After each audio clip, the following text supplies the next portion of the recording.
folks, this is Hacksaw Jim Duggan, and you're watching WGS-TV. Tough guy.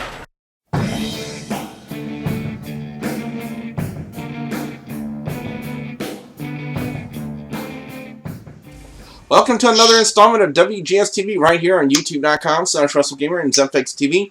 I'm PPV Review-Splosion Man, being joined by a couple of folks. First off, Mick37 is here. Mick, how you doing? Pretty damn good. How about you? Doing just fine. We also got the Stanley Man, Ashley. Ashley, how you doing? Hot. That's all. Well, we're going to be taking a look at some... Hopefully hot. Sounds sexy. Oh, Lord. Not that kind of hot, you idiot. Hasn't even been a minute already into this video, and people are wondering, what the world?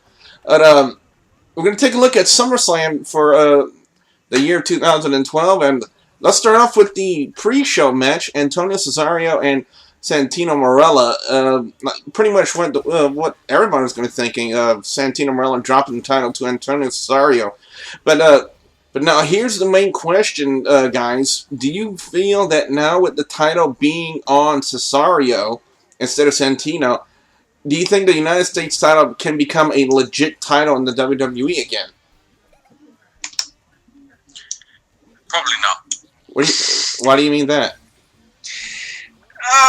It just seems to be that hasn't had much recognition. Because Santino has had it, and he's done some good stuff with it. It's just recently, it's like they've run out of stuff for him to do with it. Because the storylines he had when he won it was interesting. But then they just basically ran out of it, and he was just doing side bits, which didn't mean anything. So hopefully with Cesaro they will, but I just feel that in a month or so, when they've forgotten what to do with Cesaro, he could go in the same way. I don't want it to happen, but I just fear it will, because you've got the soap operators. Mick, what are your feelings about this? Do you believe that Cesaro can actually legitimize the United States title again? I feel about the same, but I don't think they'll keep it very long. I think he's going to keep it for a while, and then I think he'll get something a little bigger than that, because I don't think he's going to keep a lower title like that. The way they've used it, it's just kind of, it's failing because of what they've done with it. He's right. Now, guys and gals, I'm going to be honest with you on this review. I did not get the opportunity to watch the match. However, I did see the results. It happened later on SummerSlam. But, Ashley and Mick, if you guys got to watch the match, how would you rate it on a scale of 0 to 5?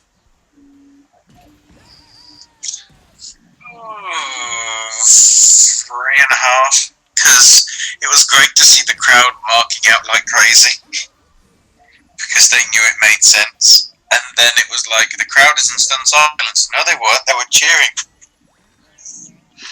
Mick, what would be your score? I'd have to go with the same score, 3.5 out of 5, because everybody was expecting a title change, and that got, and people were cheering for it. They were tired of doing the same thing. So now we get into the pay-per-view, the opening match, Chris Jericho and Dolph Ziggler, and they did quite a bit to build up for this. I mean, basically, WWE has used this storyline right here between Jericho and Ziggler to basically turn Jericho face and have a reason to bring Y2J back. And to be honest with you, I've said it on my SmackDown review already. I'm glad Y2J is back because it makes him more entertaining.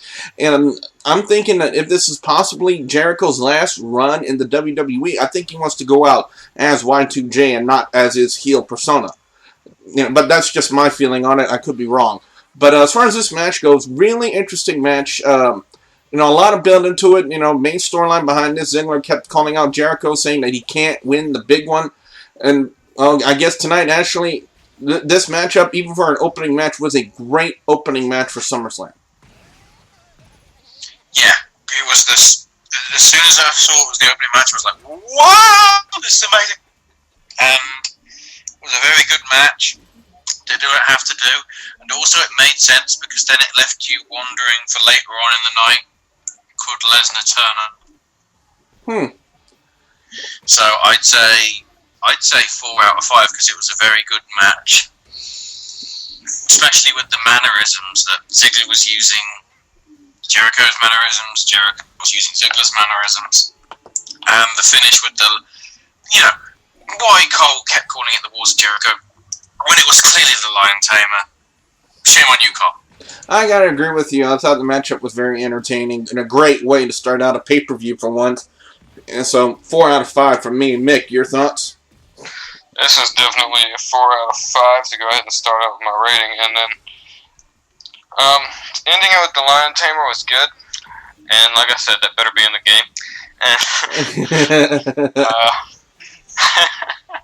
But, that's off subject. I love the fact that he was being Y2J without having to go through every hold in the book on a list. Yeah. Wow. Well, anyway, the next matchup on SummerSlam, we had Daniel Bryan taking on his anger management therapist, Kane. Basically, it was a good match. I thought it was a really good match. Surprised ending to me. I thought Kane was actually going to get the victory in this one. That's the way it looked. But they had to turn around, and Daniel Bryan wins it with a small package.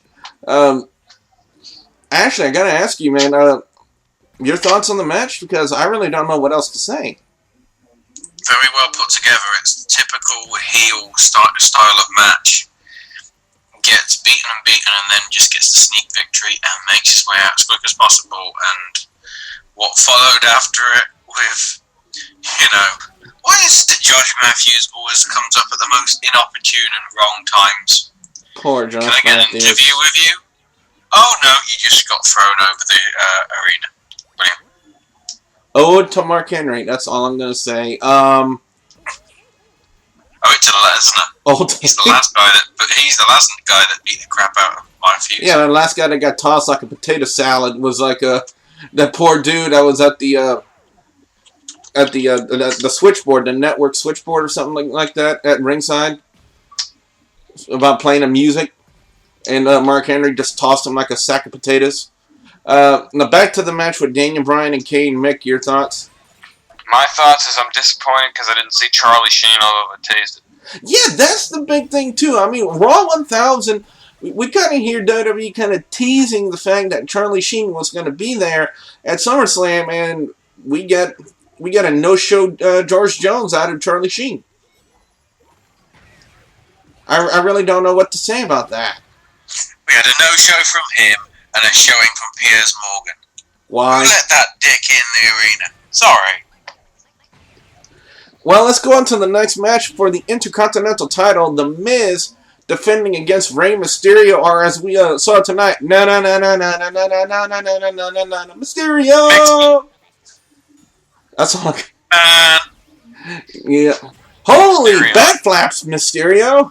I hope Rey Mysterio didn't go up and down the back pole. That's all I'm gonna say. As far as this match goes, great Intercontinental title match in my opinion. Both Miz and Mysterio looked really well, looked really strong. I was taken by Mysterio coming out in a Batman outfit, Ashley. I'll tell you that. I wonder what gave the inspiration to come up with a Batman-style outfit for his ring gear for SummerSlam. He always does, doesn't he? For SummerSlam, he always does something special. I know he's been the Joker at WrestleMania in honor of Heath Ledger, I'll tell you that. Wasn't he Captain America? Yeah, he was. Yeah. That's SummerSlam. He might have been. I'm not entirely positive, but he might have been. Obviously, he wasn't there for WrestleMania. I think it was SummerSlam last year that he was Captain America because the Captain America movie had just been released. Okay. Yeah, and Dark Knight Rises was just released. Kind of similar to Dark Knight. Yeah. Because obviously he did the Joker thing. It was like a month or so after all the Oscars where Ledger had won it. So he seems to like to do that, except I still remember WrestleMania 22 when he turned up as a parakeet. As far as this match goes, I'm going to go 4 out of 5. I think WWE's doing the right thing right now by keeping the Intercontinental title on The Miz.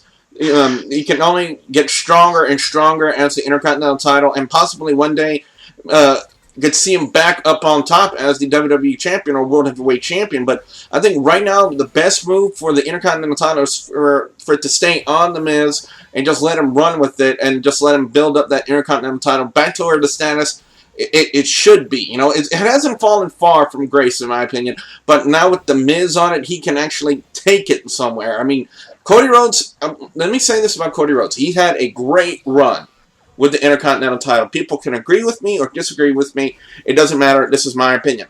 But The Miz can actually take that Intercontinental title even further.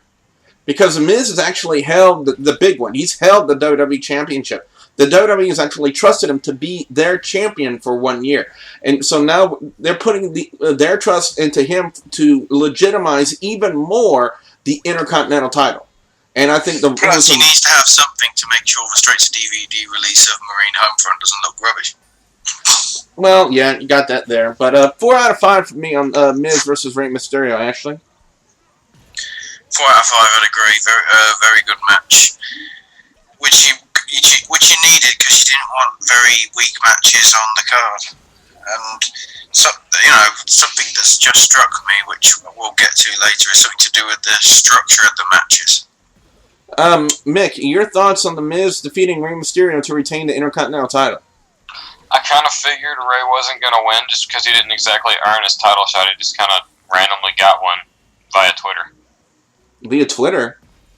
Yeah, because that's how they AJ just went, oh, I'm on drugs. Let's just randomly put a match together. Well, didn't Rey Mysterio... Randy, can you pass us another one of those bombs? If I remember correctly, didn't Rey Mysterio beat The Miz on Monday Night Raw? Yeah, but there's a legitimate reason, isn't there? Yeah, but she revealed it a little bit before, I think. Does that mean Lita can challenge Heath Slater for the Who Gives a Shit title? Oh God. Well, let's go to the next title that was on the line, the World Heavyweight title, as Sheamus took on Alberto Del Rio. First off, WWE, this was a very interesting storyline, to say the least. I mean, at one point, the match was called off, and then it was brought back on, and very interesting feud. I had the opportunity to see these two wrestle one-on-one at the Cajun Dome back on June 30th when they had the house show over there, and that was a phenomenal match. And this match, I'll tell you what, did not disappoint. Did not disappoint, but we had a bit of a controversial finish, actually, didn't we? Yeah, it was actually pretty sweet with it was clearly going to be Del Rio trying to do the backhanded route while the referee was distracted, and Ricardo's shoe was thrown. He missed it, Del Rio. It went into Sheamus' hands. He beat the crap out of Del Rio with it. He pinned him after doing the Irish Curse. The Irish Curse. And then his foot was on the ropes. But then it got knocked off. Even though it was on when it was happening. So whether Booker T will just go, oh my goodness, this isn't right. But then again, he did beat the crap out of him and nearly tried to screw him over a few weeks ago. So yeah. As far as this my rating for this match goes, I'm going to go 4 out of 5. Very interesting finish. It was really hard to say who was going to go over. Were they going to keep the title on Sheamus or were they going to put it on Alberto Del Rio? Because either path could be a really good, strong path for the WWE when it comes to the World Heavyweight title. I mean, you got a good, strong champion Sheamus, but on the offside, you also have a really good wrestler in Alberto Del Rio to be World Heavyweight champion. So. But the fact they came on Sheamus kind of tells me, and the way they finished this match, that this feud is far from being over between Sheamus and Alberto Del Rio. So we might be looking at a possible continuation, possibly into the next few months, and maybe even at Royal Rumble, we could see maybe the culmination of Sheamus and Alberto Del Rio. It's a possibility. It's a possibility that they could finish this whole feud with Sheamus and Alberto Del Rio, either at possibly the December pay-per-view, TLC, or maybe even the Royal Rumble, because that's the next major pay-per-view for the WWE. Just my thoughts on that. Ashley, your thoughts? Yeah, I think... You're forgetting about Survivor Series. Oh yeah, Survivor Series. My apologies. Thank you, Mick. Well, it could culminate... No, let me change what I said then. It could culminate a Survivor Series between Sheamus and Alberto Del Rio. No. Really? I honestly think it can't go on for too long, because if you think about it, if it wasn't for injuries and everything, this match should have happened 2 months ago at Over the Limit. Yeah, but that's when Alberto Del Rio had a concussion, right? That was when he was injured, yeah. So it became a 4-way. But as far as your rating goes for the match? Oh, 4 out of 5. It was a very good match, and it's got a good storyline to lead into Night of Champions. It could climax at Hell in a Cell. Well, you Just to be quite honest, feuds deserve to finish at Hell in a Cell, not start. You got a point there. I mean, Hell in a Cell could be a good place for it to cultivate. But if sometimes when WWE wants to cultivate a storyline and finish a storyline, sometimes they look towards one of their major pay-per-views. I'm just offshot thinking here. I could be wrong when I say they could do it. I could be wrong about it. If you want to go major, Ziggler versus Sheamus. Survivor Series? Yeah, he cashes in the briefcase at Hell in a Cell. Ooh, yeah. Survivor Series. Well, he cashes it in on whoever wins it, though. Yeah, Survivor Series rematch clause. Either way, Sheamus gets a rematch clause because he never got it to start with. You got a point there. But Mick, your rating and your thoughts? My rating, shit with the Survivor Series. Sheamus and Alberto Del Rio. Alright. The match between Alberto and Sheamus, I'd have to give it a 4 out of 5 for being entertaining. Next up, the tag team titles. Yes, the third straight title match. R-Truth and Kofi Kingston taking on the Primetime Players, minus a certain fired manager who mentioned Kobe Bryant and somebody's mama. And I'm not talking about Brodus Clay either. Your mama! As far as this match goes, to be honest with you, I would have rather seen Primetime Players get the titles tonight, because basically it would have really heightened up a feud. If WWE really wanted to work up a feud between Truth, Kingston, and the Players, then I say they should have had the titles tonight. But the fact of the matter is, WWE possibly sees something right now in a tag team division that's, well, right now, to be honest with you, literally dying in the WWE in R-Truth and Kofi Kingston. I mean, they really don't have anybody else to feud with, to be honest with you. And that's why I keep saying on my reviews, I cannot wait for the actual debut on Raw or SmackDown of Ascension. Ascension needs to move up from NXT and show us what they can do against the big boys on Raw and SmackDown. Because one of them's British. No, because I've seen them wrestle. They got a good gimmick. British. That's enough to say. Well, that's enough for you, huh, Ash?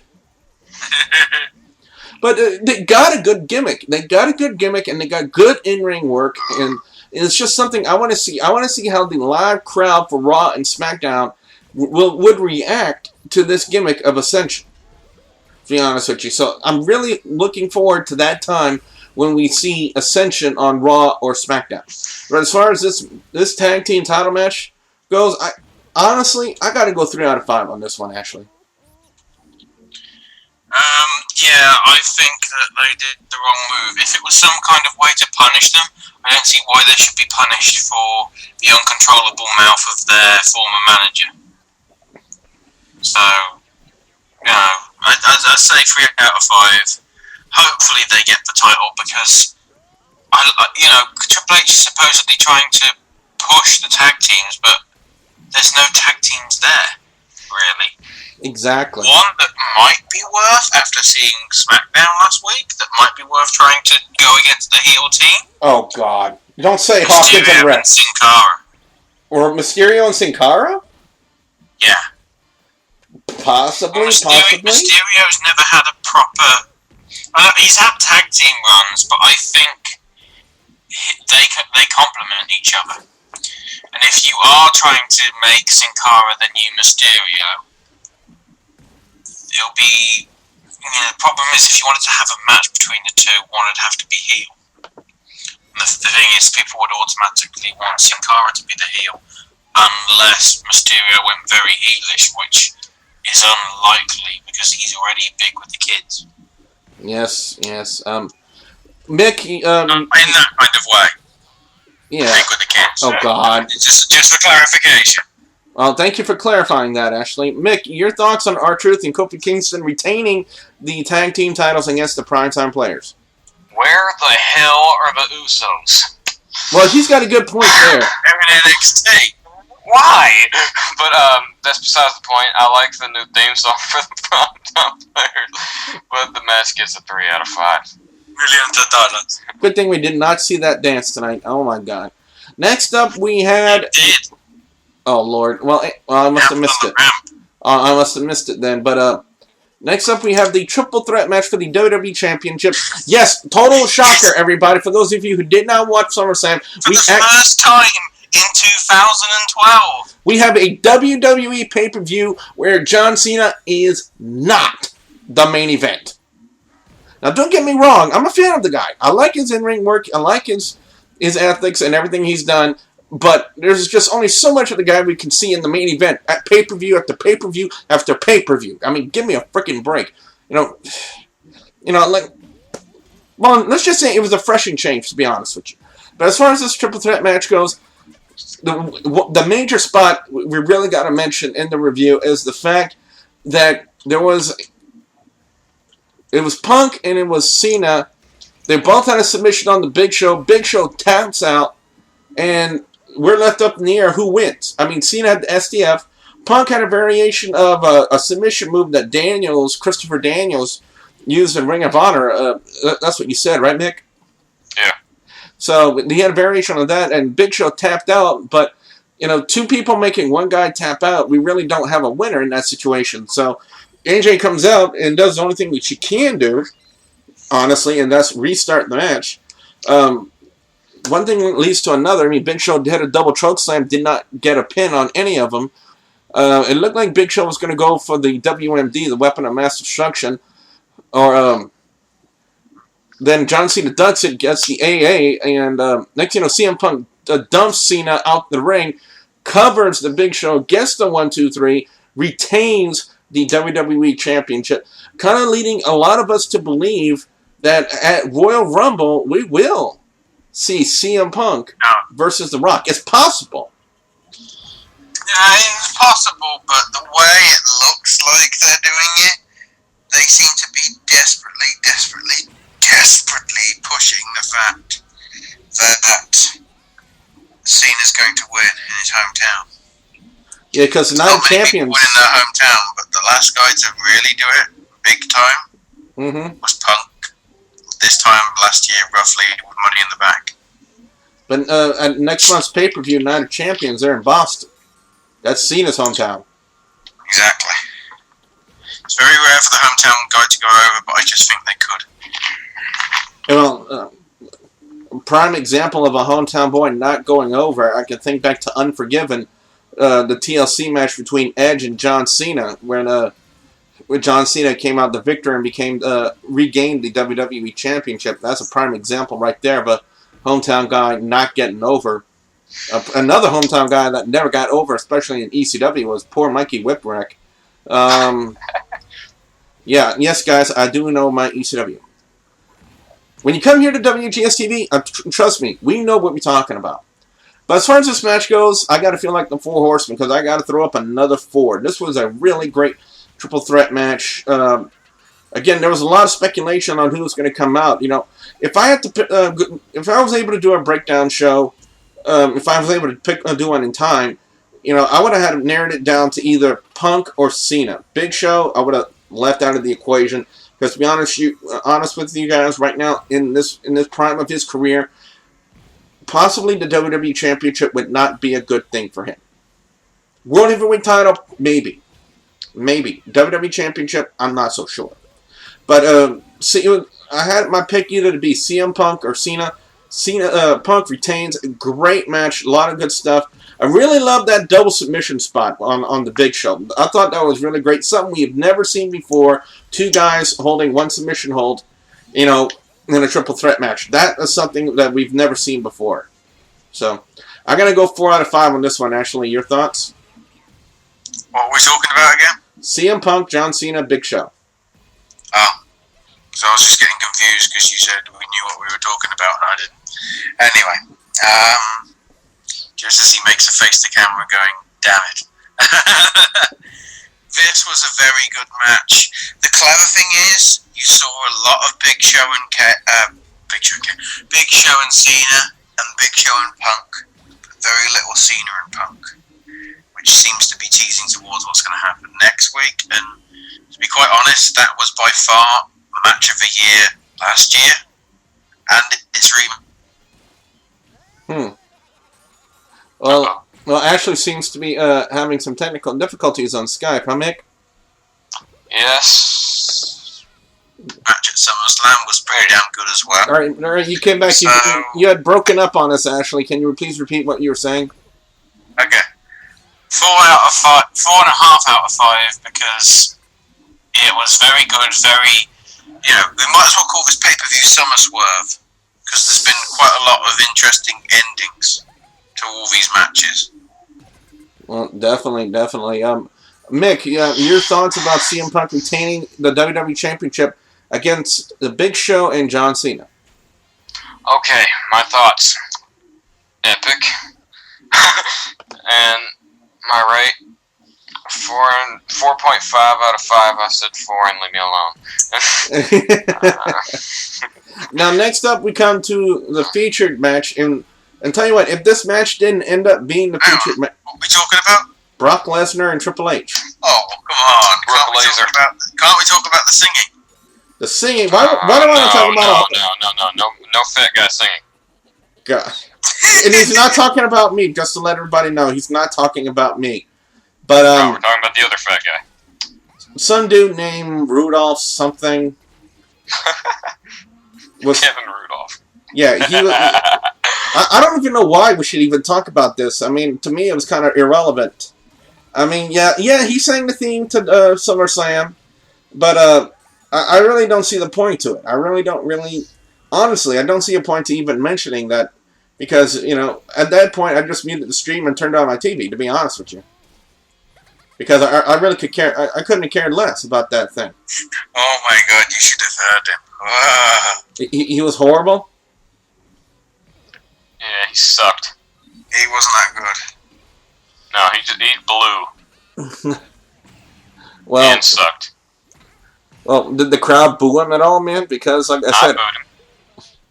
Well, let's boo him here. I think they just quickly, cut the music. Well, for the sake of the review, let's boo him here. 1, 2, 3. Boo! Boo! Oh, come on, guys. You left me out in the air with that.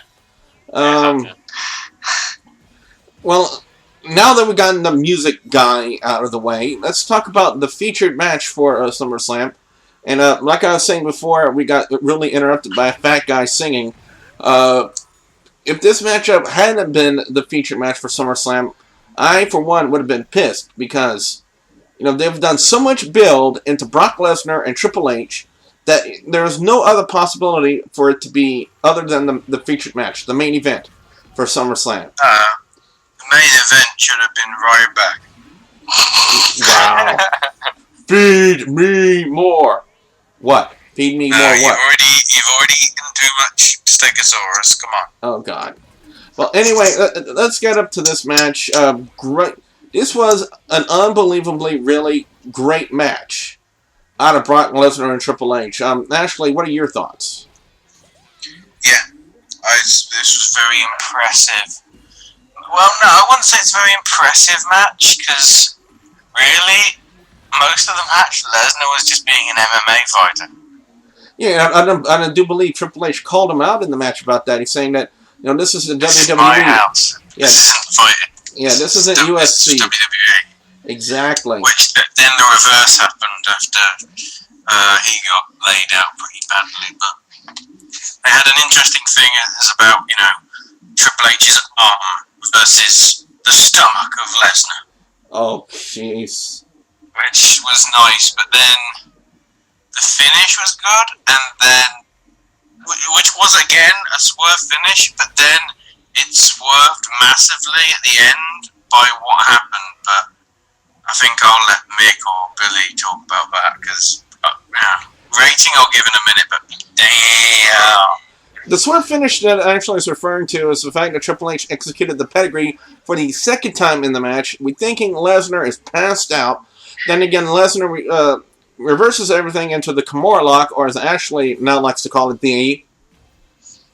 No, I called it the kimono because it was done so much by Lesnar in that match. As if the only move he knew was stick somebody in the corner or give them a kimono. But next thing you know, Triple H... Kimono, that's what I would call it, yeah. Yeah, Triple H taps out, and Lesnar is the winner via submission. And, yeah, the intriguing thing that Ashley was referring to is what happened next. You know, Triple H is refusing medical attention, and then he's looking around the crowd, and he just starts shaking his head, saying, "I'm sorry," to everybody. And, you know, they kind of finish up the pay-per-view just showing, you know, Triple H just walking back, telling... Yeah, troubled. Yeah, exactly. And it's got me puzzled, you know. Think what happened at WrestleMania 26 when that happened. Yeah, it did. With Shawn Michaels. You know, it's basically almost the same way, you know, with Shawn Michaels saying, "I'm sorry." Think and kind of what happened at WrestleMania 24, with Ric Flair. Think of when Vince McMahon got fired. Yeah. E-Fade. Same kind of thing. So is this possibly Triple H retiring? Is this what we're seeing? Oh, kayfabe retiring, yes. That's the appropriate term. He will be brought back because it'll be some kind of somebody trying to take on the system. Yeah, but... kind of thing, because he's the face of WWE now, arguably. Well, yeah, he's got to be the corporate face about the WWE, but you got to figure, you know, in the mindset of a performer like Triple H, who's known nothing but in-ring performance since the Attitude Era, since '96. I think even in '95 in WCW. I mean, wrestling has been a huge part of his life, and you know, for him to possibly step out of in-ring competition and say that this is his retirement. For now, his last match against Brock Lesnar, you know, this is a big deal. The only thing I think is bullcrap is it implies now that John Cena is better than Triple H. Well, you got a point there, but as far as this match goes, I got to give it a perfect score, to be honest with you. 5 out of 5. Great content in the match, great finish, and I am still puzzled, you know, is this the end of Triple H? You know, is this the end of the game in the ring? You know, I'm not saying is this the end of Triple H, the corporate guy, but is this the end of the game? You should tout that. Tout.com/you/WrestleGamer. I'll have one up later. The Studley Man Ashley. Tout is at the end of Triple H, and if you get featured, don't tell me I didn't tell you so. Ashley, your thoughts and your rating on Brock Lesnar defeating Triple H? 4.5 out of 5 because I like the swerve ending. It loses a perfect mark because Lesnar apparently knows nothing about wrestling anymore, despite the fact he was an amateur champion. And if he does, why didn't he do just a little bit more of it rather than look like a UFC fighter that just doesn't, you know, Kevin Federline will look better. Oh my God. Wow, that was a crack on Lesnar if I ever heard it. Mick, your rating and your thoughts on Brock Lesnar defeating Triple H. My thoughts is, why would they swerve to where Lesnar is supposed to take off the gloves and act like he's going to start wrestling, and then he goes right back to doing Kimura after Kimura after Kimura? Or kimono, as Ashley called it. But, other than that... Yeah. It was a good match, so I'll give it a 4 out of 5 again. Overall score for SummerSlam this year, I'm going to go 4 out of 5. Great pay-per-view. The pre-show, you know, if I had the chance to see it, I probably would have enjoyed it because we actually saw a possibility of now having the United States title being legitimized again by Antonio Cesario. Great opening. It's another gripe I have. Go ahead.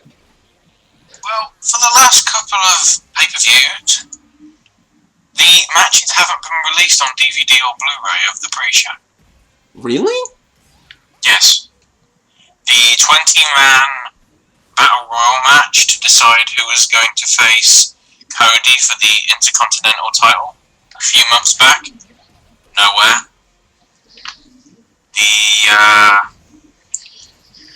The match that happened between Kane and Zack Ryder from Extreme Rules. Nowhere. Oh, yeah, that's true.